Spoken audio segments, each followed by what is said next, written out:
Lassiter Factor.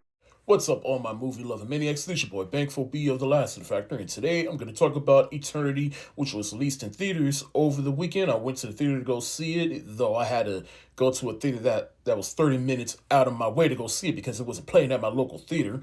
Gee, thanks, AMC. Regardless, I still went to the theater to go see it, so let's review. So Eternity is a new film from A24 in which there's this older couple that both die really close within each other.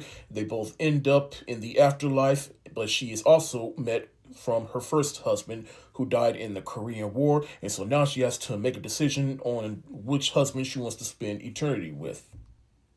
Now, this movie was on my list of movies that I was anticipating for the fall season because of the cast, and it's made by A24, but also because of its premise. It was an insane premise that I really wanted to see this through. Now, for the things I liked about this movie is the cast, like Elizabeth Olsen, Miles Teller, and Kaylon Turner.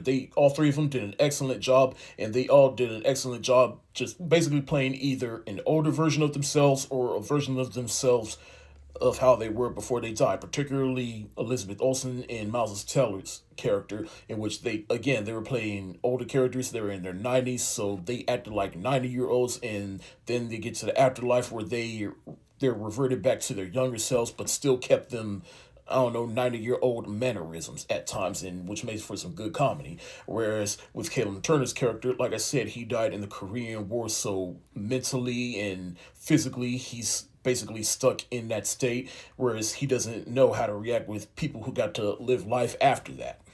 They also did a good job with illustrating how complex her decision is, because it's like, does she want to spend eternity that she was married to the most, or does she want to make up for lost time with the person that she lost all those years ago?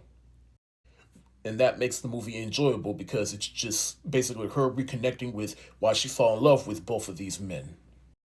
I was also surprised with how funny this movie was because they do make light of the afterlife, and they also play around with, the different eternities you can go to. Like, you can go to this type of eternity, you can go to that type of eternity. There's an eternity for women and there's no men around, and there's even a world for chain smokers. And I remember the tagline said, "Hey, come to Smoker's World because cancer can't kill you twice."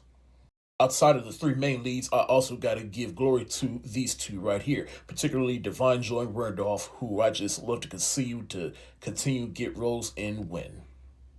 If I had any real issues with this movie, well, they're not really issues, just things that I'm just kind of split on. Is just the pacing at times was just a little bit wishy-washy, but I think the pacing was more so when she was spending time with her first husband.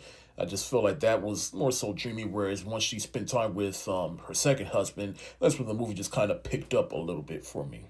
Plus, the movie just ends abruptly, which I don't know how to feel about that, but that's where I am. Overall, I really enjoyed this movie. This is probably one of, I don't know where this movie will land within my favorites of the year, but it's definitely one of the best, surprisingly high concept rom-coms that I have seen in a very long time. I'm going to give Eternity a very high hard eyes emoji.